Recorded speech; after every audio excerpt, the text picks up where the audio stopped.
What's up, guys? Happy Tuesday. Welcome back to Eat, Train, Prosper. So we are back after our 2-week hiatus while I was traveling in New Zealand and Australia. And we have a very, very cool episode, which is going to be the first part in an upcoming series, which we are labeling our design series. And today we are touching on the upper back, or what I should really just say, the back and lats. So what we're going to be doing with this design series is not necessarily for the next X amount of weeks, but over the coming months, sprinkling in some of our thought process in Bryan's extensive history of designing years and years and years of training programs into how we would recommend that you could approach structuring some, in today's episode, back training with a few options. If you're training in kind of a commercial or bodybuilding gym, which is obviously outfitted with numerous machines, cables, etc. If you are in a more functional or CrossFit training facility or potentially a home gym, but then also a very limited approach where if we only had dumbbells and bands. Now, before we get into the episode and Bryan's updates, of course, what kind of initiated the thought around this episode is, like many of the listeners know, that I live in here in Bali, and Bali is really like a hub for fitness and health. However, I would say in many cases, it's often tainted with what I'm just going to say is general fuckery. And I see just the most awful things. And now that I live here and I'm in the algorithm, there's so much of the posted do this for your next back workout. And it's 5 exercises that train the same muscle in the same overload position in the same vector of pull. And I'm like, you know nothing. You know nothing. You're just putting random shit together and putting it out there and training with your shirt off, right? And something that, Bryan, that you said, man, this is probably 80 episodes ago. And it's always stuck with me. And something that I'll think about often is this was verbatim what you said. There's a lot to be said for volume and effort, right? And I think it's a very, very accurate statement, which is why it still sticks with me. If you train hard enough for long enough, you will make progress, right?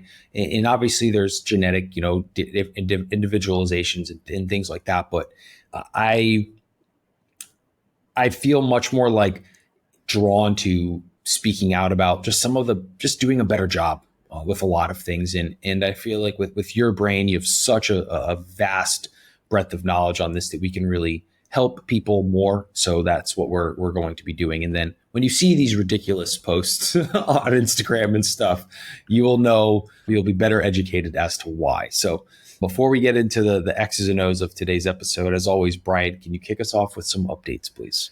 Yeah, man, I appreciate that intro. And volume and effort does get you quite a ways, but what it doesn't do is it doesn't help you train areas that maybe are lagging because all of your 5 exercises are all targeting the exact same region of your back. So you see this a lot. I've talked to Cass about this and other people in the industry, and without any of this biasing and just going into the gym and training, what you end up seeing a lot of times is people with these really overdeveloped upper backs, because that tends to be the typical way in which people train back, is, with that more elbow out position or with those wider pronated grips, et cetera. And so, yeah, it does become a little bit more important if you want to bring up some of those areas that maybe don't get hit by just the standard typical movements. And it is a bit of an atrocity when you look at those posts and you're like, try my back day. And it's literally just throw up of 5 different back exercises all doing the same thing. So no, I totally feel you. And I'm excited about this series. I love it. As I kind of mentioned to you off air too, the way Paragon structures our programming is we have a full gym, commercial gym program, a home gym, CrossFit style gym program, and a dumbbell bands program. So I have a bit of pre-understanding of how this may go, and, looking forward to the discussion and kind of seeing where it goes. So jumping into updates real quick. It has been a while, but I'm going to try not to bore you guys to death here.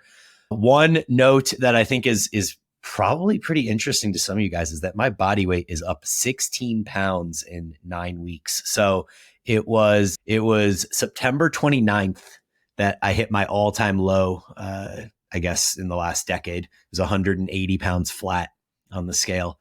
And then I ate up a little bit into the bike race, which was a week after that. So October 7th. And I think I did the bike race at 183 or 184. But from September 29th to right now, 16 pounds, I'm up to 196 this morning. And that leads me into the next update, which is that lifting training is going amazing. There is just something that makes you so resilient about having more body weight. And you go into sessions without the body weight, like when you're in the deficit, and you don't realize that you're brittle. But like when you see how you respond when you're not brittle, it really reminds you of really how bad off you were when you didn't realize you were bad off. And so I don't know, like sessions have just been so good. I've been at this point now matching all-time PRs on a number of movements that, I find important, that I value. So my hack press, my all-time PR with the 3-second pause at the bottom was 550 for 6. And this was last fall, basically last early winter, maybe before I started ramping up for the bike race. And I just got back to that number and hit that at the end of my last meso. So that was really cool. One thing that I think is also kind of interesting is that the incline dumbbell bench press has been a staple in my training for decades. I mean, I'm literally from the day I started training, I always thought incline dumbbell bench press was the coolest movement for pressing for some reason. And I never barbell benched. I didn't even really do flat dumbbell bench. I just loved incline dumbbell bench. And I did it all the way up through my training, all the way through the CrossFit days. I always prioritized it. Post CrossFit, it was always a staple. And then just in the last year, I took it out and started doing more cable stuff. And I tried to introduce it again last cycle. And then I was like, oh, I don't really love it. And I went back to cable chest press. And so then this new meso that just started, I decided, all right, I'll give it one more shot, see what happens. Tried it again. And I was like, oh, I just don't love this movement anymore. And I don't know exactly why I don't love it anymore, but I do think it's interesting that happened. And I'm curious if you have any movements that you have always loved, throughout your training career. And then, you get to a point a year ago, 2 years ago, something like that. And you're just like, oh, this movement just isn't it for me anymore. I think it's from my personal experience on it. It has to do with once you can really, really perfect like your movement execution and stuff. I'm talking like the really small minutia sort of thing. I find myself using like practically zero dumbbell free weight stuff anymore because I can just better orient myself in like a chest press machine to where I can like set the seat setting, where I can get that like really good stretch, and then the contraction's so much forceful feeling. And yeah, I will say that I do find myself using a lot less like dumbbells and free weights because some of that, especially with like medial delts, anterior delts, like you have like the prone incline anterior delt raise and those sorts of things. But I just find like don't get me wrong, it works, but like when I have choice, like I'm going to go set that up with constant tension where I can bias things. But again, like you're in the weeds sort of thing there, but I do agree with you. Yeah. So I think like one point you made there was the stability piece of the machine. And so it's not that with your back against a bench on an incline dumbbell press that you're lacking stability per se, but there is something about being able to have those handles on a machine or on a cable just going in the line that they're supposed to go, and you don't have to worry about the balancing component as much. So I think that might be part of it. I also think part of it might just be the ego attached to it. And because I had so many years of being so strong at the incline dumbbell bench, like I even got up to 120s for 6 to 8 reps at one point. And so I was doing them yesterday, and it was a reset deload week. So I wasn't pushing too hard. It was also the second movement in sequence or whatever, but I was using 85s. And it's just like, man, I don't even know, like I don't even know what it would feel like to pick up a 120-pound dumbbell right now. Like, I don't even know if I could rack that to my chest and press it up a single time. And so I think part of that is because my technique is so much better now. I'm using a full range of motion. I'm getting a full stretch. I'm pausing. I'm doing all these things. I'm not using body English, but it still is one of those, I guess, ego hits to be like, man, that's a lot less weight than I used to use. But anyway, I don't want to belabor that point too much. Last 2 quick updates. Paragon, we are starting a 5-day split for the first time since years ago. We always, when we first started, we had a 5-day split back in like 2018, 19. But in the last few years, we've done 4-day splits and 3-day splits because we've really tried to fit into the structure of people's lives and making sure that, hey, most people can only fit 4 days in, and then we have some cardio that we add on and things like that. Starting in the new year, we are going to offer a 5-day program instead of our 4-day program. So we'll have a 5-day program and then we'll have a 3-day program. And the split for the 5-day program is going to be the lovely lower push pull, lower upper. So we really like this one, LPPU, the LU, however you want to put that out there. So yeah, it's going to start with lower. It's going to have 2 lower days, 3 upper days, but 2 of the upper days are push and pull. And really excited about this. We're going to do it as a rotating specialization. So the first 7 weeks will be a lower body specialization.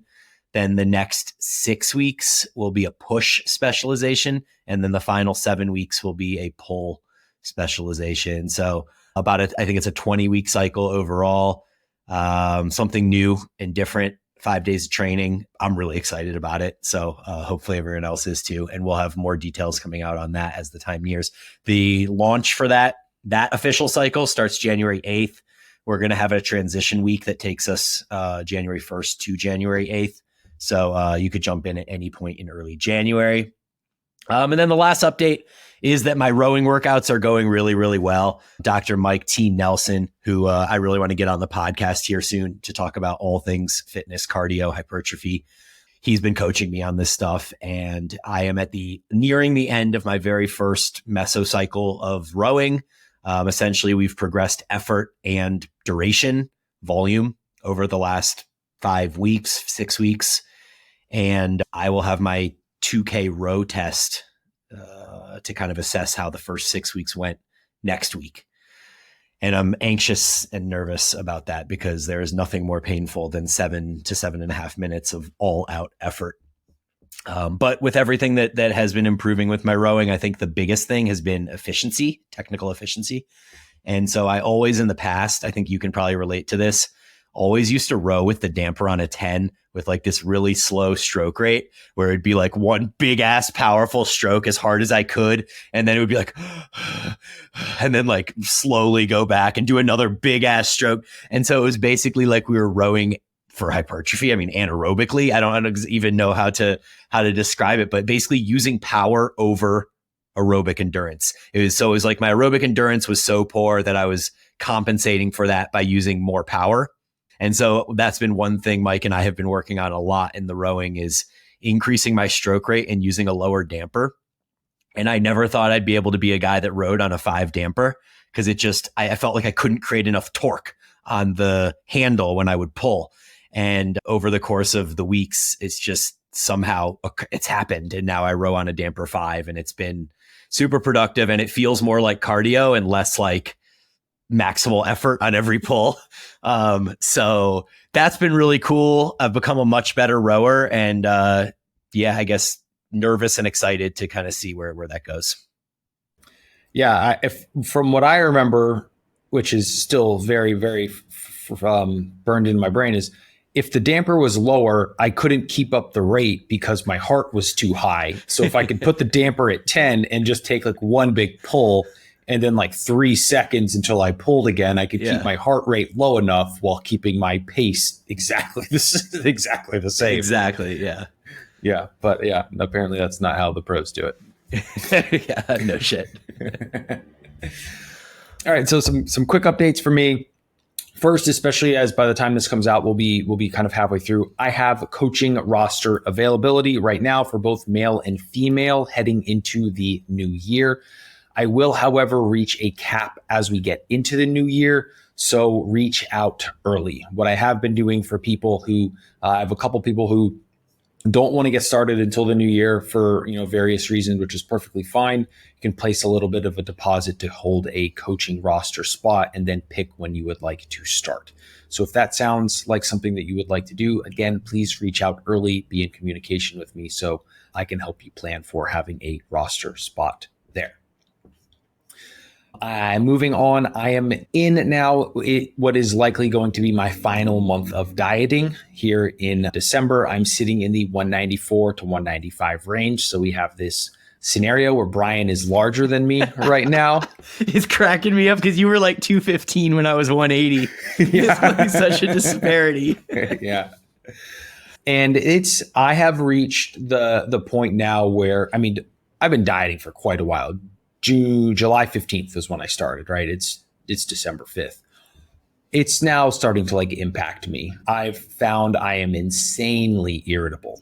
I may have growled at Jenny when she took the covers from me in the middle of the night the other night when she like rolled over and pulled them off of me. And then I had to like collect myself and be like, okay, Aaron, like get it the fuck together. Like it's not the end of the world. You can't growl at people for that. Or I just find like someone will say like just something and I'll just be like, I'll think in my head, like, I hate you. And I'm like, okay, calm down. Like this is not necessary. I was like, I'm very irritable, which is new for me because I'm usually like very, very even keel, like emotionally sort of thing. And then I can feel it with training a little bit. Training body parts that are never like systemic response, systemic, like in inducing, like trained arms today. And I was getting like a very big systemic response. Heart rate was like skyrocketing and those sorts of things. And I could just feel the kind of the toll on me. I think a little bit of it lingering from the travel. There was such huge activities on the travel. And I was really doing my due diligence to make sure I wasn't, shooting myself in the foot. And I did set, pretty much lows across the board through when I was traveling, but the fatigue has accumulated with that. So hopefully, 3-4, pretty much 4 more weeks in dieting will be wrapped up for me. I'll schedule some photo shoots and those sorts of things, even though it makes me feel very, very uncomfortable and I don't like it, but have to capture some all-time bests on the physique. And then the last thing, which I'll keep pretty short, was the traveling in New Zealand and Australia was very, very cool. But what it ultimately made me realize is how much I really like my life right now. Even after like 3 days, 4 days, I was like itching to get back to camp and work and in my flow. And it's really helped me just appreciate how much I'm enjoying like this current phase of my life. And I've touched on this in the podcast. Like it's nearing its end. So I am really going to try and just enjoy it and realize that I do quite enjoy it. And I feel very fortunate there.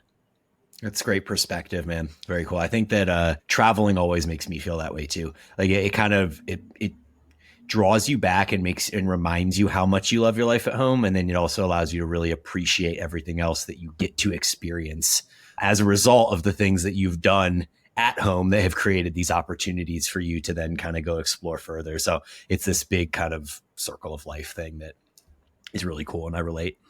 Yeah, precisely. Sweet. Well, you want to jump in and frame this up for us? Yeah. So kind of from a high level, like Bryan said, we're going to have kind of 3 ways that we're going to walk through things. We have a full commercial gym option, a home/CrossFit gym. So we're talking, barbell, pull-up rig, maybe an adjustable pair of dumbbells, maybe like a single cable setup, which is on one of those, attachments to the rig or something like that. And then a dumbbell and bands only option. Now, one thing I feel is quite important of a distinction to make is the more equipment typically, to a certain threshold, the better off you will be. Right. And this is a conversation that I have with clients sometimes. And they're like, hey, I really want to work. They come in, I'm physique focused, right? We're building a physique, like, but I train in my gym, in my home gym. And I'm like, okay, what do we have? And like, okay, I have a barbell, the standard Rogue rack and like a 53-pound kettlebell. I'm like, where's the nearest gym and why don't you train in the gym? And then most often we eventually end up in the gym and then they're like, holy shit, this is going so much better than training in the garage was. And I think it's the distinction there is for hypertrophy training, right? The more availability, typically the better, right? If we're just talking like GPP, we're doing each of the major, movement patterns, those sorts of things. Like, yeah, the garage and the barbell is perfectly fine, but more availability is typically going to give you just more better options for some of the things that we're going to get into next. Yeah. One thing that I think is probably the most prudent way of approaching this, and it's the way that I write programming, is that I always write it for the commercial gym program first, and then I try to disseminate down to the movements that follow in the home gym or the dumbbell only program. So we find what the optimal movement pattern is, and then we think, how can we emulate this movement with the limited equipment that we have in these other situations? And so I think that that's probably a great place to start. Is let's just assume that we have everything. We have, functional trainers with the movable arms. We have a standard lat pull down machine. We have all the different like rowing machines that you would possibly want. And so kind of starting there, and we're looking to develop a back day, right? The optimal back day. There's a number of ways you can approach this, and it depends how into the weeds you want to go, because in one sense, we can look at the upper back and just call it upper back, or we could separate the upper back out into rear delts, mid traps, rhomboid-ish area, call it just like the upper back shoulder blade area, teres, which is, the lat's little helper. It's that thing that most people think is the actual lat that sits on top of the lat. People are like, yeah, my lats are fried. And I'm like, no, your teres is fried. It is very confusing though. So I think that, deciding what area of the upper back you really want to target is important, because you're not going to choose 3 different upper back exercises, because guess what? There's also 3 different regions of the lats. There's the lower lats, iliac, the mid lats, lumbar, and the upper lats, thoracic. And so do we also need 3 exercises to target the 3 regions of the lats? Because now we're suddenly at 6 exercises, and that's pretty crazy. And I know your back day doesn't have 6 exercises in it. So, or maybe it does, but they're definitely not specifically with that in mind. Yeah, I know mine generally has 3. Like I have 3 exercises on most of my back lat days, not including low back. I don't know if we're even including low back into this back training. I feel like that goes more with hamstrings maybe. I think we should talk about it maybe let's talk about it really, really quickly. So this is one where it is in the weeds, because you can train your erectors, pretty much. I mean, you can train them isometrically, right? Or even with some motion when we're doing like an RDL, deadlift, those sorts of things. However, you can do like a hyper extension or a back extension on a pretty much like a GHR is going to make the most sense, more than like the 45-degree hip extension. But there's like you're training spinal flexion without the hip flexion, right? Which we're, again, just to be clear, like we're in the weeds, and it would take someone probably showing you the difference. But for instance, like right now in my program, we have the back extensions, right? And what was really funny is it's been so long since I had done them. Like it took me a while to really figure it out again, and not just press my hips into the pad and use like my glutes, in lower back. So I think for 98, percent of use cases, maybe 95, it's probably not worth, putting in like hyperextensions unless you have maybe some particular issue, or back is a very lagging body part and you're throwing everything you have at it.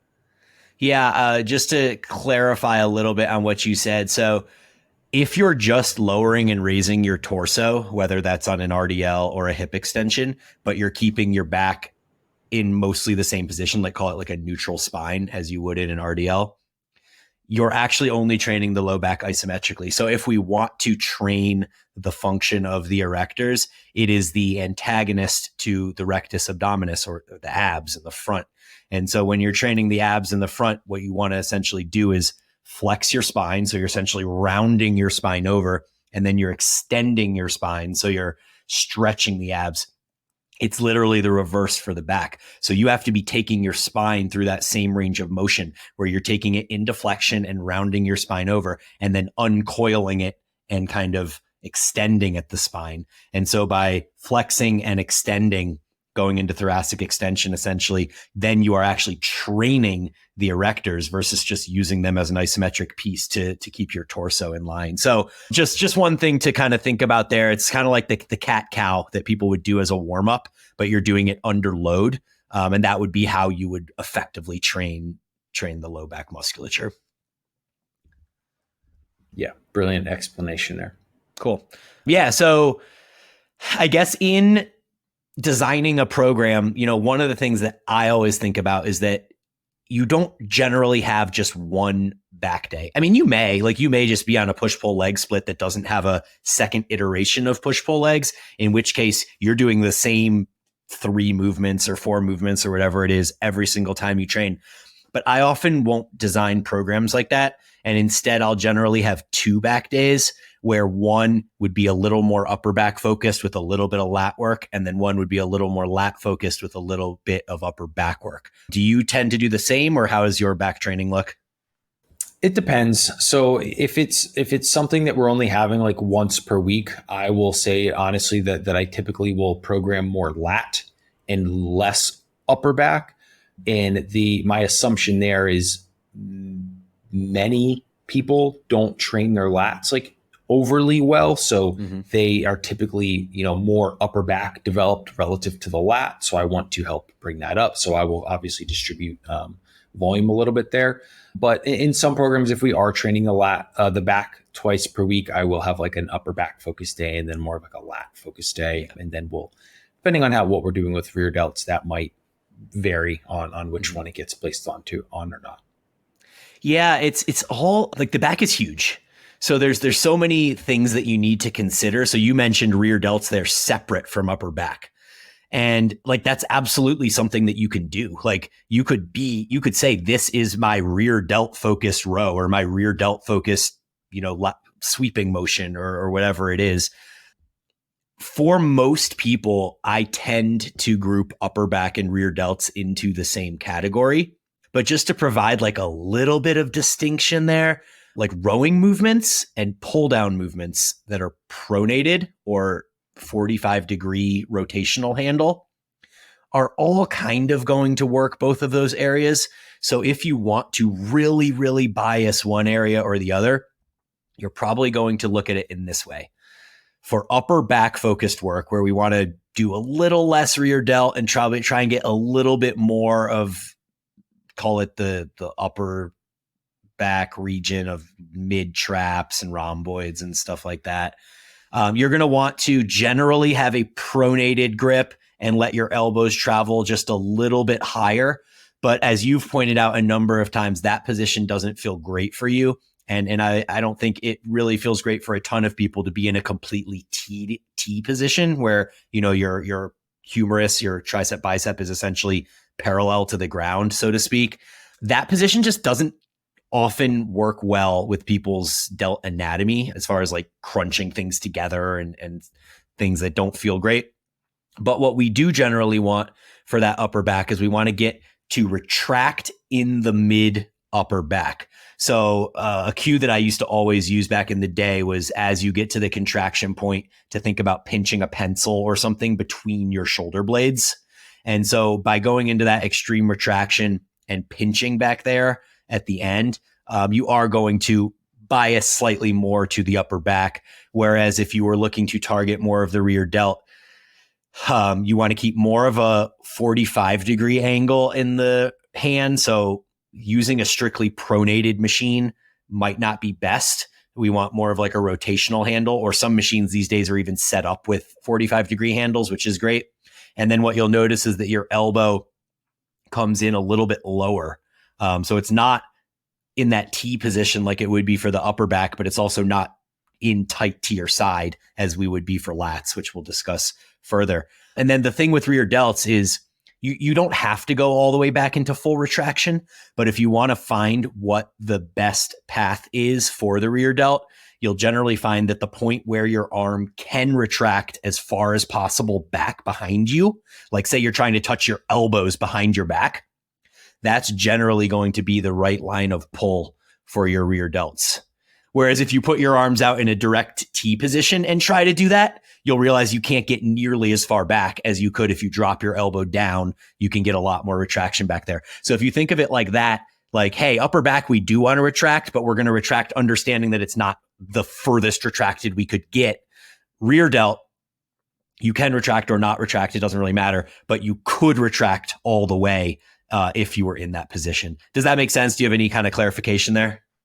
No, I mean, I think if you were listening to that and it didn't make sense, go back, rewind it a little bit and then do those motions that Bryan said, and you'll be like, oh yeah, I can get my elbows significantly closer together when I, drop my elbows a little bit. So no, I think it was a wonderful explanation. All right, sweet. Yeah, so that's kind of the basic background of if we want to bias upper back or rear delt. And then of course we can do other things to bias rear delt, like we can actually take the upper back out of it by doing kind of like a cross body sweeping motion. So think about like reaching your arm all the way across your torso and then pulling your arm without using elbow flexion. So you're not pulling like you would be in a row, you're more sweeping, almost like you're abducting or pulling the arm away from the body in a sweeping motion. So you can kind of semi-bias the rear delt that way. You'll see a lot of people do that with cables. And then for the home version, you'll see, a bent over rear delt fly or like a sideways prone kind of lateral raise thing on a bench. Not a huge fan of that one for the rear delt specifically. I think cables generally do a better job, but we'll get to kind of what we would do in each situation here. So we have the basics of what would happen for the upper back and the rear delts, and then we have lats. And so lats are, like I said, 3 regions of lats. The one ubiquitous thing across lat training is that the elbow stays in tight to the body. So when the elbow drifts out away from the body, it disadvantages the lats, which their biomechanical function is they kind of wrap around the rib cage. And so the more that we can stay in this tight motion with the elbow into the body, the more we're going to be able to actually activate the lats. And then as far as whether we're pulling for the upper lats, mid lats, or lower lats, that's going to be our angle of pull. So for a lower lat, we're going to start super high. So it maybe is a little counterintuitive. You're like, oh, lower lat, but you're starting high. That's because that motion brings your elbow down, which is going to further bias the lower lat. For the mid lats, it's not all the way up and it's not horizontal necessarily. It's kind of like somewhere in the middle. Call it like if your arm you're pointing up at something that's 45 degrees off in the horizon or something. That would be about where you would be for the mid lats, lumbar. And then for the upper lats, the thoracic lats, it's more of that horizontal pull or even slightly low to high. So I really love the low to high pull for the upper lats. I don't do a ton of direct upper lat training. And the reason that I don't is because I feel like they get trained a lot through the upper back and rear delt motions.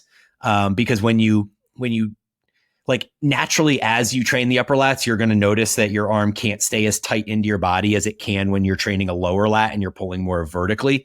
So there is a bit of crossover, I think, between training upper lats and training upper back / rear delts. Not quite as biased as it would be if you went directly into the upper lats, but we like I kind of said in the beginning, we have 3 or 4 movements that we're trying to choose to get the entire back and lat region. So in my mind, when I'm programming, you'll very rarely see me program direct work for the upper lats. How about you? Never. I would say very, very rarely, like anything for the upper lat, like what might be like the kind of kneeling low to high cable row sort of thing might be one. Like I have used that at one point this year, but it's not something that I'll use frequently. What I will do more often is a chest supported low to high cable row, but typically more for like a mid upper back focus. But you're still, with the elbows are going to be really tight and wide. What I'll typically program with is like 2 D handles, on the cable clip. So your hands are pretty narrow. So it's the perfect vector and line for that upper lat. But the focus is really to stretch the back around the bench, chest supported bench, and then squeeze, the shoulder blades together on that one. So I really put it in with the emphasis of that mid back, or like pretty much like the lower traps part sort of thing. But it is the identical arm in rowing path of the upper lat also. Yeah. They're kind of like, they can kind of be one and the same. And I think if Cass were listening to this, he would probably be like, I don't know, like you really could bias that further and get a little more. And like, I agree. I mean, I think it depends where you are in your training. Like if you're a super advanced elite IFBB bodybuilder and you need some more upper lat mass, then yes, you should probably do exactly as Cass is saying. But I think for most of our listeners that are either gen pop or not like competitive bodybuilders, that you can kind of kill two birds with one stone with more of that approach that you were saying. So I think unless we have other things to add to that, maybe it's about going into specific exercise selection and what we would choose for those 3 to 4 movements in a commercial gym. Yeah, I think let's do it. So I'm thinking maybe we each choose like 1 or 2 movements for each region of the back. And then at the end, we can kind of pull them together and say, these are the 3 or 4 that maybe we would recommend for complete back and lat training. Yeah, let's do that. All right. You want to start? Yeah. So I'll go through. Let's go through. Should we pick like upper back and then maybe a lat focused one and then rear delt, like that order? Or yeah. Well, I guess the decision is whether we want, like, say we have 3 movements. The decision is, do we want 2 of them to be lat based and 1 upper back, or do we want, 2 upper back and 1 lat? And so maybe we can give former. 4. Why don't we do 2 of each? And then people can kind of decide which of those 3 they want to do based on, their individual needs. Yeah, perfect. Yeah, let's do that. So what I will pick for upper back focused first, and this is one of my favorites. And what really frustrates me is it's rare that you will find a good upper back focused row in many commercial gyms, like a chest supported option that has the handles that allow you to be, pronated or a little bit of a semi-pronated, that 45 that degree angle. And it typically pin loaded most often, but there are some plate loaded versions, and you can just get a really good chest supported row that allows that elbows to come high. That, when I see that will be like a top primary choice for me. Yeah. So I think here that any chest supported machine row option that you have can probably be manipulated to align with the area that you want to. So my natural inclination is to say a chest supported T-bar row. But again, to your point, it depends on what the handles are. So then we also have just a standard chest supported row machine. Like, think of your standard like hammer strength chest supported row or something along those lines. The hammer strength chest supported row usually has 3 different handles. It has like a wide one, a neutral one, and then like a lower wide one. So you kind of have 3 different lines of pull that you can choose from. And then my T-bar row, and the one that I train at commercial gyms occasionally, I would say most T-bar rows have 2 hand grips. They'll generally have either a neutral and a wide, or a 45 degree and a neutral. Like mine at home has a neutral and a 45. But what I find is that by holding the 45 degree handle out a little wider, it tracks better with a wider arm position, whereas holding it a little narrower on the 45 degree one will track better with more of that rear delt 45 degree line. The other thing that you can do on either of those machines is you can take a D handle, which I've done numerous times, and you can just slide it over, like literally use the loop on the D handle, slide it over the handles on your row machine. And now you have a rotational handle where you can align things up much better to kind of what you want. But it sounds like for upper back, our first movement, both, is some sort of chest supported machine row where you have a ton of stability. You don't have to worry about any balancing components or bracing through the midline or anything along those lines. Something where you can use the pad to really wrap your upper back around it and get that super deep stretch at the bottom. And so, yeah, I think that's a really solid number 1. And I don't think it really matters whether it's a T-bar row or a chest supported machine row of some sort. As long as it's a line of pull that is mostly horizontal. It could be slightly low to high, slightly high to low, or directly horizontal, but something along those lines are going to be pretty solid choice there. Yeah. Now, moving into my second, and I think it's important to make the distinction that never would I have both of these in the same day because they're pretty much identical movement patterns. But one that I like, and what I like is it's kind of hard to fuck this one up when you get the setup right. It's a what would be a not prone? Yeah. A prone incline Smith machine row where you have it set up at a higher incline. Your kind of chest is over the top of the adjustable bench a little bit. And then you're pretty much putting your elbows in line with how the Smith machine operates. Arms a little, hand grip a little bit wider. You cannot use a lot of load on this because you're just not in a very advantageous, rowing position. And then just like rowing high and keeping the chest on the pad. I really, really have grown to like that this year. Interesting. Yeah, I don't know if I've ever actually done that movement. I tend to stray away from the Smith machine. And then I also would say I even further stray away from having to drag a bench over to the Smith machine. So not that it's a huge issue. It's just one of those things. Like I don't train in commercial gyms super often, so I don't often have access to a Smith machine. Kind of the strange thing here is it's like common practice for each Smith machine to have its own bench in it. Oh, huh. So yeah, that makes it a little bit more straightforward because it's already there. Yeah, no, that's dope. And then also you would need to have a bench that isn't super built where you can actually row up into it. Because if you have one of those benches that has like, it inclines with like one of those weird bolt attachments. Yeah, the arcs. Yeah, then you can't actually row into it. So my second movement, I'm going to differ from you. And I think that in this case, because it's a bit different, it could be programmed on the same day as the other one. It doesn't have to be, but it definitely could be. I'm going to choose a one-arm chest supported cable row coming across your body. And so think of if you have a functional trainer and you're going to train your right arm, but you're going to pull from the left arm of the functional trainer. So my right arm, I'm braced up against the bench, just like you would be for a standard chest supported row. And then I'm going to kind of shift my body maybe 20 degrees to the side so that I can really reach around the bench. And then the arm is kind of adducting across the body as I grab the D handle on the opposite side of the functional trainer. So there's already a pre-stretch of the rear delt and upper scapula before I even begin the rep. And then as I pull, it's that more of that like bow and arrow, like 45-degree rear delt focus. I like thinking of it as pulling back a bow and arrow. For whatever reason, that analogy just always works for me.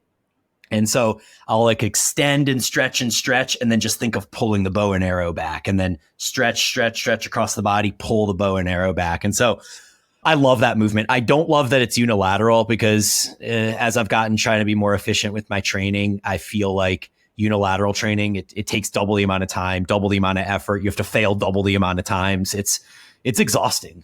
But I think that especially for back and chest training, because of the way that some of these regions use the rib cage and need to be stretched across the body, there is advantage to having some unilateral work in your back training specifically. And so that's kind of my second upper back movement. We have the one arm cable row, chest supported across the body, and then we have some sort of chest supported T-bar or machine row. Yeah, that one's really, really good. I have used that before.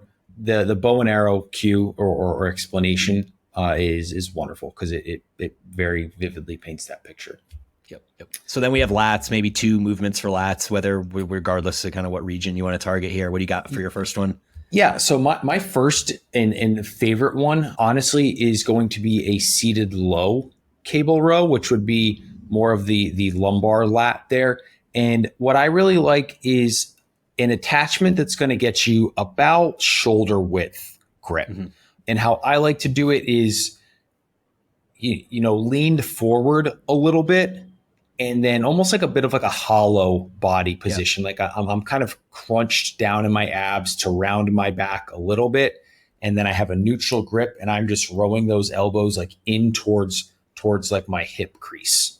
I really, really like that. I feel like it's between you're bilaterally braced with both feet. You kind of using your core to kind of set you there.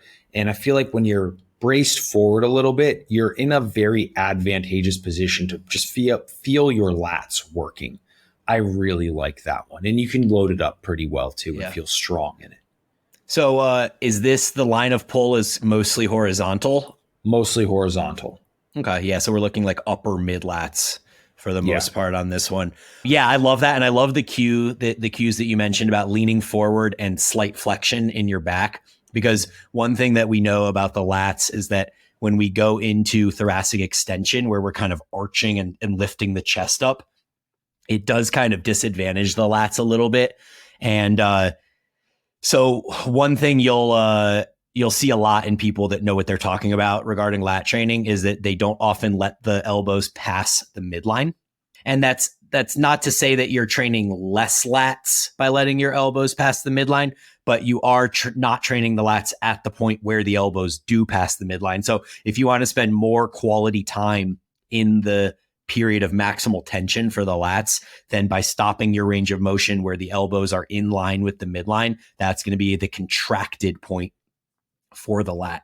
So yeah, there's just no reason to take the elbows past the midline, and there's no reason to try to go into this huge thoracic extension thing like we would for upper back or rear delts. So by keeping your, as you said, lean forward and slight rounding in your back, we're going to keep ourselves from lifting the chest, which then puts ourselves into extension, lumbar or thoracic extension, and we keep more of that tension directly on the lats. So I love that.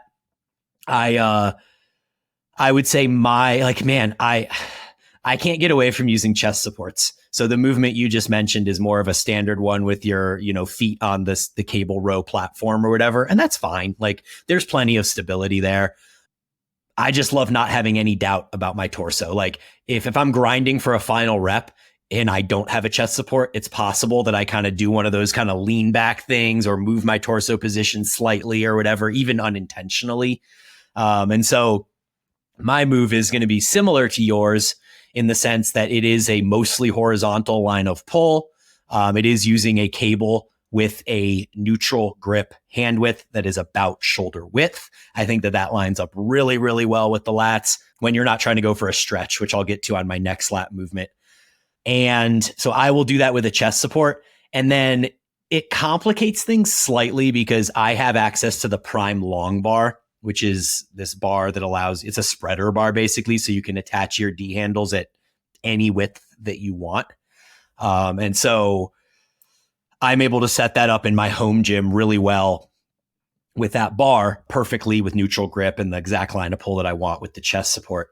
For people in a commercial gym, I do think that the one Aaron mentioned is probably more accessible as like a similar movement pattern. And I also will add that you could use the same row machine that we mentioned in the beginning for upper back rear delts, whether that's a T-bar row or a chest supported row machine like a hammer strength row or something along those lines. You could use the neutral grip handles on those, and you could set the seat chest pad at a height that allows you to get the exact kind of line of pull that you want. And you could do your lumbar mid lat focused work that way as well. So there's a few different options there that all work. Yeah, what you got? One thing I will say, if you take that approach that Bryan just mentioned, you may find that unilaterally will line up better. Something that I find very often when trying to perform like a lat dominant row on existing machinery is they come really wide, and like my elbows are out wide based on if I'm doing it bilaterally, and I'm like a decently broad person. Yeah. So for any of the listeners out there, if you're doing that and it just feels like you're like, I don't know, this feels like my elbows are quite far from my body, try shifting to a side and performing it unilaterally, and you may find that you can line things up a little bit better. Yeah, it really depends on the machine. So my T-bar row that I have at home, the neutral grip handles are perfectly shoulder width or even slightly inside of shoulder width. So my elbows can track really in tight to the body. And I've seen a number of machines also that have those great neutral grip handles. But yeah, to Aaron's point, like if they are set too wide, then no, it's not really a lat row. Like if your elbows are tracking out. So that leads to the idea of being a savvy consumer of back training. Like you can manipulate the machine to suit you. So as Aaron said, like you could take that hammer strength row, which is not the best lat row.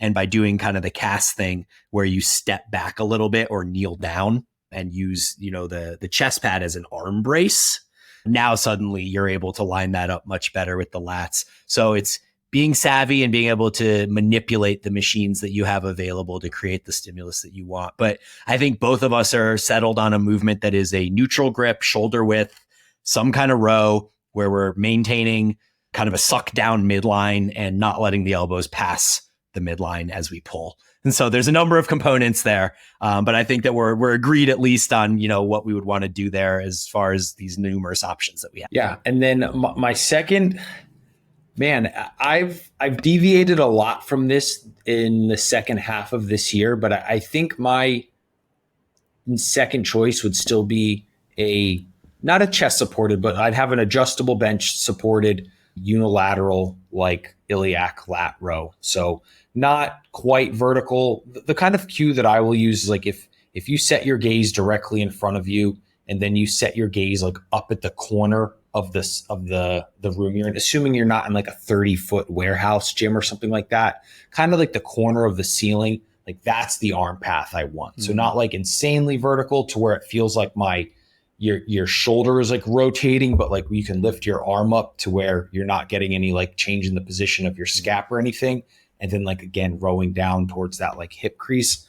I love that. I love that exercise. I feel like it's performing it unilaterally. It just allows you to focus on how you really want to contract, and then using your body weight and then whatever bench or adjustable bench you have, you can kind of brace in different ways. But that's a row that I feel I can connect with really, really strongly, and it is quite easy to teach to others as well, which I think has the benefit. Just to not confuse people, I feel like using the word pull down for something that comes high to low might be better than using the word row, even though yes. It can be kind of interchangeable. How are you doing that? Like, are you using a machine, like a plate loaded machine, or a cable, or does it not really matter? Yeah. Cable. And the beauty there is, I mean, if you have a functional trainer, you can set that up. Any kind of adjustable single stack cable, assuming it's not like up against the corner of the wall in the gym, you should be able to set that up as well. Cool. Yeah, I would say I would have agreed with you a year ago. And since talking with Cass and going to N1 and seeing kind of some of the new research and work that they've done on the iliac lower lat region, they've found that directly overhead seems to be a better position to fully stretch that iliac lat region. And I've kind of found the same. It took me 4 to 6 sessions to really nail it, because like you, I felt like when my arm came up to my ear, I was losing tension on the lat, and it felt like a lot of it was going into this like kind of upper back region as I was reaching up. But since really spending the last 6+ weeks hammering that new N1 sideways iliac lat pull down. So essentially what you're going to do is set up an incline bench directly underneath the cable that's coming from above you, and you're going to turn your body sideways on the bench so that you're facing one way, and then kind of use your elbow or your arm to brace against the incline bench. So you're not leaning against the incline bench sideways, you're bracing against it with your arm. And then as you pull up overhead, you're literally reaching sideways across your body. And so if any of you guys that are listening, if you just reach your arm up overhead and then lean to the side as you're doing that, you'll feel this incredible stretch along the entire side of your body there. And doing that under load has just been insane. It's like I don't get my lats sore really, but in week 5, which was the final week of my 50-day meso last time, I did get some minor lat soreness from doing a drop set of that movement. So that's another thing I've instituted in my programming is drop sets, which I haven't done for years. But I did a set to failure followed by some partials, and then dropped the weight and did another set to failure followed by some partials, and had some soreness in my lower lats, which was really cool because it shows me at least that the movement I'm using is training the area that I think it's training. And so I really love that one. I will say that the complexity of the setup for it makes it a little bit problematic in a commercial gym. You're not going to drag a bench over to like the perfect cable machine and then set your body in the perfect position and expect nobody to look at you funny or ask to, like try and use any of the equipment that you've occupied. So this movement can be emulated in a standard lat pull down machine. So the one that has your knees trapped underneath the thigh pads. You can essentially turn your body sideways on there, put one D handle on the thing. So where you would usually put the wide lat bar or the wide pull down bar, you would just put one D handle, and you kind of emulate all the stuff I was just talking about in there. So you don't put your thighs directly underneath, or you do put them under, but then you kind of twist your torso so that you get that kind of over and around stretch on the lat. And so that would be a much more feasible way of doing it in a commercial gym. Now please correct me if I'm wrong, we were going to pick a rear delt exercise, right? We were going to have one. So we have essentially an upper back, a lat, and we're going to go with one more, correct? Well, we have 2 lats and 2 upper back rear delts already. We have 4. So I think we're probably pretty good. Okay. Yeah. Unless you want to, like, what's your favorite isolated rear delt movement?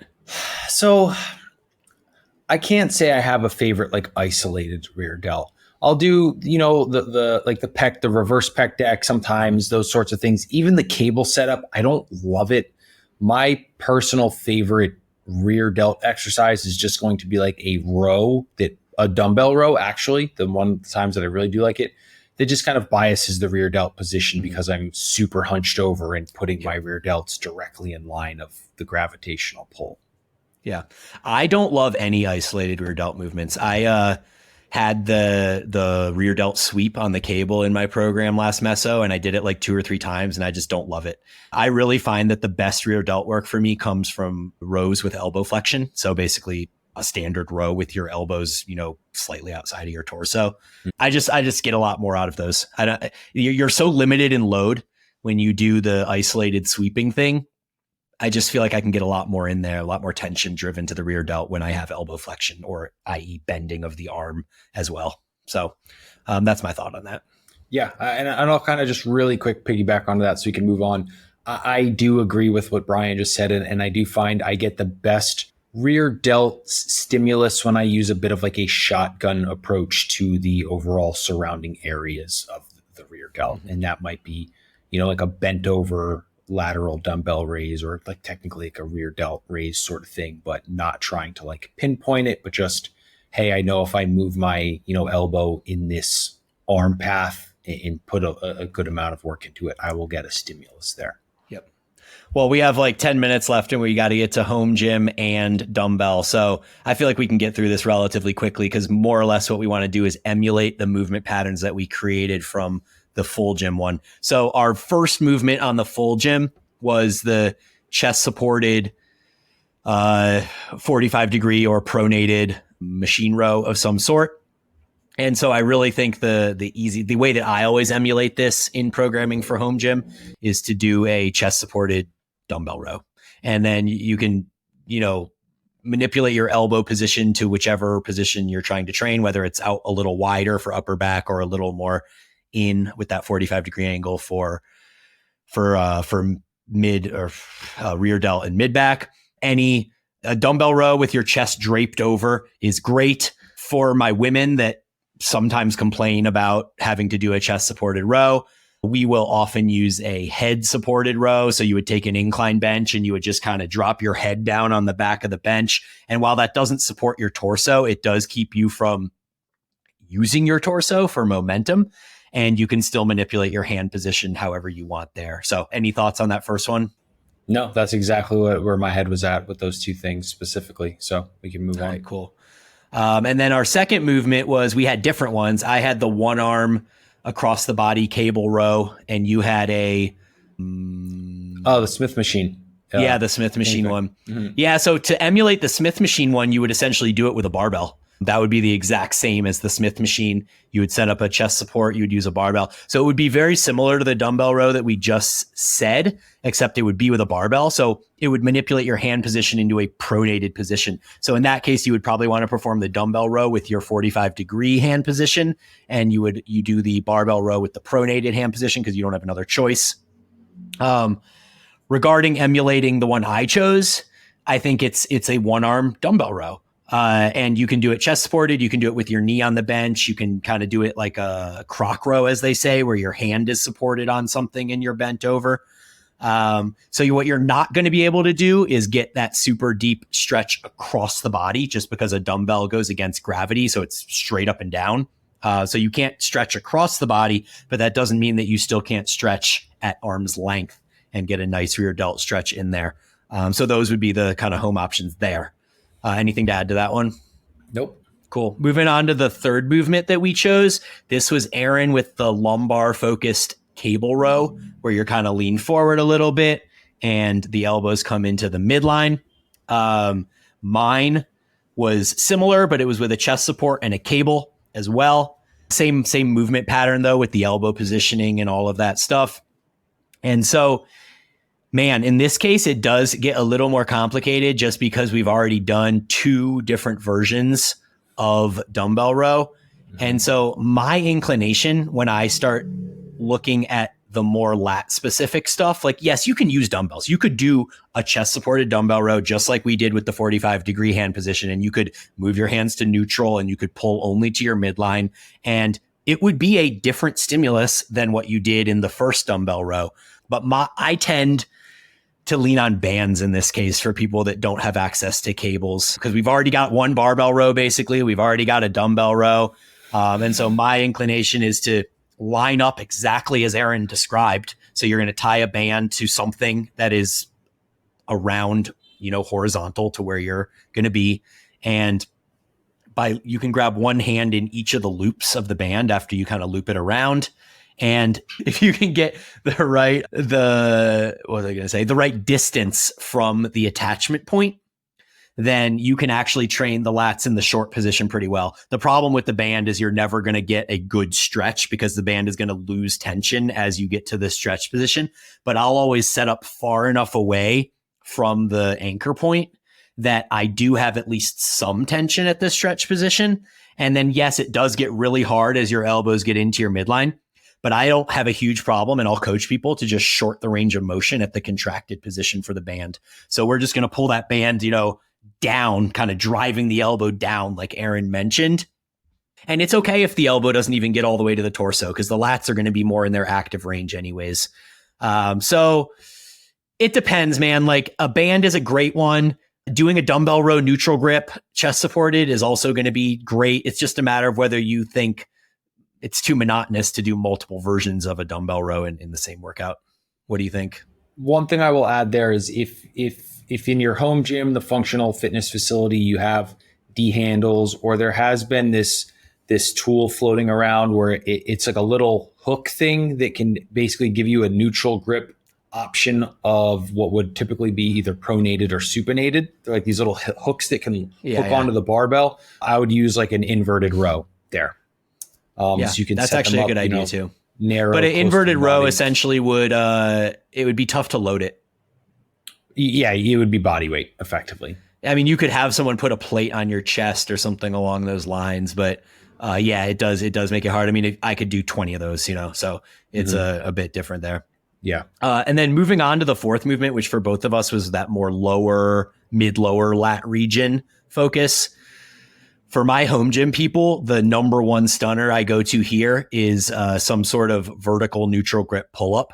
And so I actually really love the rack pull-up more than I love the standard pull-up, because people tend to butcher standard pull-ups. Like, if you do a lat-focused standard neutral grip pull-up, you have to keep your torso in such this tight little ball like we've talked about. We don't want to get into thoracic extension and lift the chest. And we definitely don't want to kick our knees, and we don't want to wobble our torso. What's the word? Like, just manipulate torso position throughout the rep, right? It wants to be more stable. So I love a rack pull-up, and I love throwing D handles over the barbell for the rack pull-up. So for anyone that doesn't know, a rack pull-up is essentially you put a barbell in a squat rack, or you can use a Smith machine. You can drag a bench over. You can even put a dumbbell on your hips if you need to add some weight.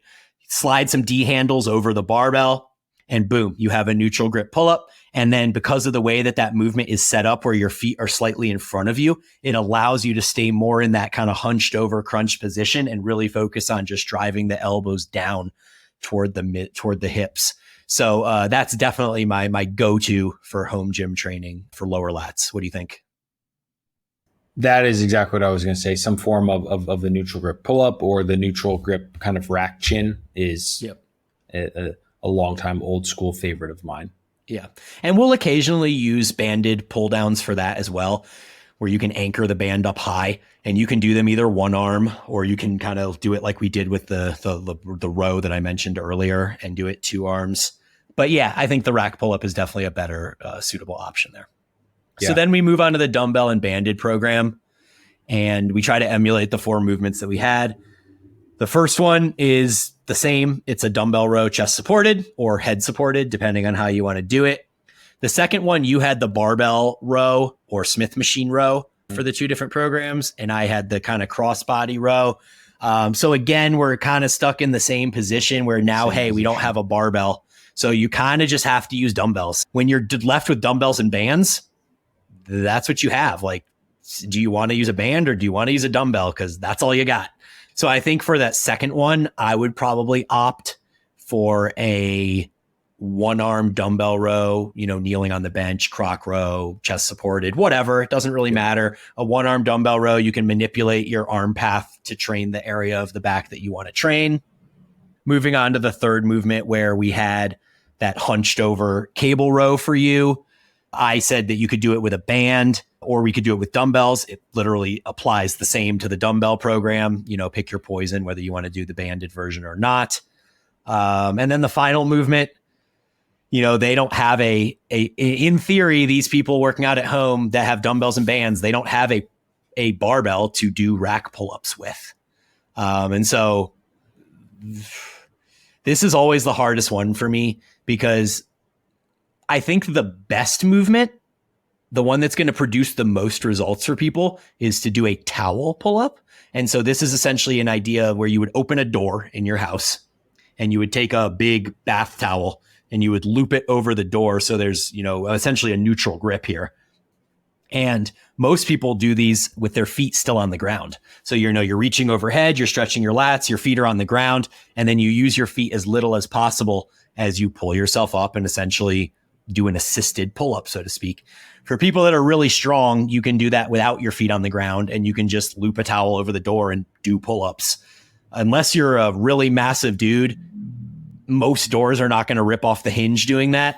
I do caution you to at least probably try it assisted first and then maybe tentatively try a rep before you really go full force into pulling as hard as you can. Because I have heard stories of doors ripping off hinges. I think it's a 1%er thing, but definitely good to be aware of that. And then if you're somebody in our group programs, I know a lot of people are anti door towel pull-ups for whatever reason. They feel like they can't get the movement right. They don't feel safe. They don't have a door that's suitable. They don't want their hands to grip on the towel because it's really hard. And all these different reasons. I think you're kind of left with the one-arm banded iliac pull down. And so we have a video for this in our data in our library. But basically you're going to kneel down as you would with a cable, and you're going to set the band up high so the anchor point is high, whether that's a top of a door or a hook in your house, or I don't know exactly what the best place to anchor that would be if you don't have a really high object or pole to anchor it on. But I've been creative, and in every house that I've been in, I've been able to note where I would hang that if I were to do that, so it is doable. You just have to be a little creative, think outside the box, but it's all the same cues we've talked about. So it's really stretching up at the top, being far enough back from the anchor point that you do have a little bit of tension at the stretch position, not stressing how far your elbow comes down, because just the fact that you're doing humeral depression, essentially bringing your elbow down toward your hip, it doesn't matter how far it gets, just that you're contracting and stretching the lat through that range of motion. And so that's the one that I tend to program for our dumbbell and band program. And there we have it. So the swaps and check downs is what I'll often call them for the functional training facility, and then the band home one. So I think the thing that's really cool walking through that is you see how a lot of the effort is into emulating the same movement pattern. And then obviously many of them I would say are very, very good swaps. Once we get into some of the band and dumbbell only things, depending on your level of strength, some may become less appropriate. But if you're a beginner or anything like that, there's going to be plenty, because you have so much room of progress to be made still. Yeah. And anyone that is doing a dumbbell and band only program is not trying to maximize their physique. They're not that they're not going to make gains, because we've had plenty of people make tons of gains on our dumbbell only banded program, but in reality, you are not going to maximize your physique. You're not going to be a competitor trying to step on stage and being like, oh yeah, I train with bands and dumbbells. That's just not going to happen. So given the constraints of what you have, I think those are all very viable, suitable swaps that you can use. Yeah. So to put a button on this one or a bow on this one, hope this is beneficial and just informational is the word I'm looking for you guys, and just how our thought process goes around a little bit of designing things and some of the reasons why. And look for more on our design series coming out over the coming weeks and months. As All right. always, guys, thank you for listening. Bryan and I will talk to you next week.